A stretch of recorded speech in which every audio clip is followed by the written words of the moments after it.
आवाज की दुनिया के दोस्तों, मनोहर महाजन का प्यार भरा आदाब, नमस्कार। यादें रेडियो सिलोन की, इसमें अब तक आपने रेडियो सिलोन के इतिहास के बारे में जाना।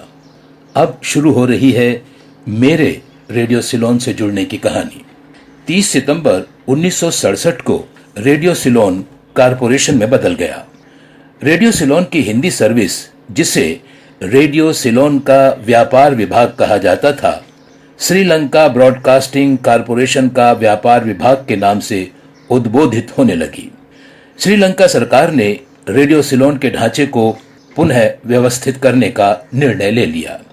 यही वो दौर था जब भारत में रेडियो सिलोन के हिंदी उद्घोषकों के चुनाव की प्रक्रिया चल रही थी। मैं और दलवीर सिंह परमार इस प्रक्रिया को पार कर अंतिम 2 में अपना स्थान बना चुके थे।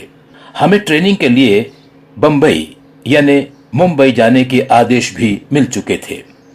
अक्टूबर 1967 के अंतिम सप्ताह में मैं बंबई पहुंचा। दलवीर सिंह परमार चूंकि बंबई में ही कार्यरत थे, उन्होंने मुझे दादर स्टेशन पर रिसीव किया।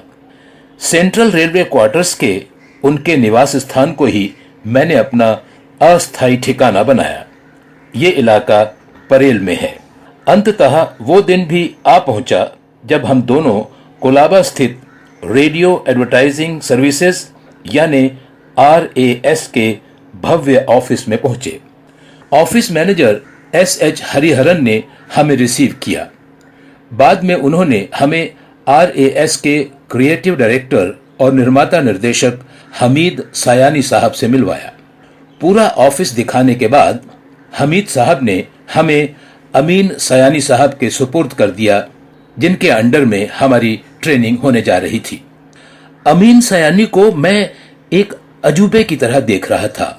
देखता भी क्यों ना, जिसकी आवाज सुनकर मैं जवान हुआ, जिसकी शक्ल की तस्वीरें मैं ख्वाबों में देखा करता था, जिनकी तरह मैं रेडियो स्टार बनना चाहता था, आज रूबरू मेरे सामने थे।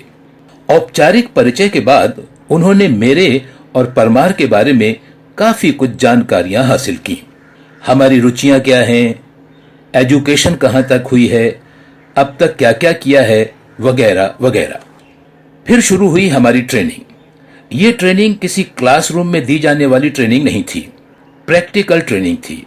हम पूरे दिन अमीन साहब की रिकॉर्डिंग वॉच करते। उन्हें रिकॉर्डिंग करते हुए देखना भी एक ट्रेनिंग से कम न था। वे कैसे स्क्रिप्ट को पकड़ते हैं, माइक को कैसे फेस करते हैं, कैसे बोलते हैं, ये वो चीजें हैं जिन्हें कोई भी ऑब्जर्व करके एक अच्छा अनाउंसर बन सकता है। जब भी अमीन साहब को समय मिलता, वे हमारे मन में उठी शंकाओं को शांत करते, हमारे प्रश्नों के उत्तर भी देते। इसी दौरान उन्हें बिनाका गीतमाला रिकॉर्ड करते हुए देखना एक रोमांचक अनुभव से कम न था। बातों बातों में उन्होंने बताया कि विजय किशोर दुबे के कार्यकाल में वे 1 महीने के लिए रेडियो सिलोन गए थे और बिनाका गीतमाला के 3 प्रोग्राम उन्होंने वहीं से लाइव प्रस्तुत किए थे। बिनाका गीतमाला जैसे ऐतिहासिक प्रोग्राम से जुड़ने का सौभाग्य आपके इस दोस्त को भी मिला। रेडियो सिलोन का कार्यकाल पूरा करने के बाद जब मैं RAS से जुड़ा तो कई बार अमीन साहब की अनुपस्थिति में बिनाका गीतमाला के प्रोग्राम मैंने ही प्रस्तुत किए।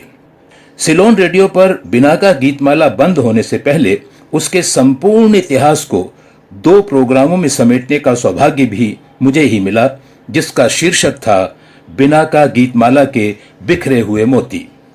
बहरहाल अमीन साहब से मैंने बहुत कुछ सीखा, प्रोफेशनली भी और पर्सनली भी। मन ही मन उन्हें गुरु मान लिया और आज तक मानता हूं। दोस्तों, एक चीज जिसने मुझे सबसे ज्यादा हैरान किया वो थी हमें सीधे पोस्ट कार्डों से फरमाइश पढ़ने की प्रैक्टिस करवाया जाना। बाद में हमारी हैरानी ये जानकर दूर हुई कि रेडियो सिलोन में तकरीबन 3 से 4 लाख खत प्रति सप्ताह आते हैं। प्राय सारे के सारे प्रोग्राम पत्रों पर आधारित हैं, इसलिए पत्रों को सूचीबद्ध करना संभव नहीं था। यही वजह थी कि फरमाइशें सीधे पत्रों से पढ़ी जाती थीं। ट्रेनिंग के दौरान हमें उस दौर की बेहद लोकप्रिय आवाजों से मिलने का और उनसे बातचीत करने का और उनका मार्गदर्शन पाने का भी अवसर मिला। मसलन हसन रिजवी साहब, शील कुमार साहब, ब्रजभूषण साहब, पंडित विनोद शर्मा, इसके अलावा लक्ष्मी शर्मा जी, जाहिदा जी, आशा शर्मा, जरीना कादर, प्रदीप शुक्ला। कुछ की शक्लें भी उभर रही हैं पर नाम याद नहीं आ रहे हैं। बहरहाल ट्रेनिंग पूरी हुई, पासपोर्ट और वीसा भी मिल गया और 29 नवंबर 1967 को मैंने अपने ख्वाबों की मंजिल रेडियो सिलोन की ओर प्रस्थान किया। आगे की कहानी कल। तब तक स्वस्थ रहिए, अपना ख्याल रखिए और सुनते सुनाते रहिए। Thank you.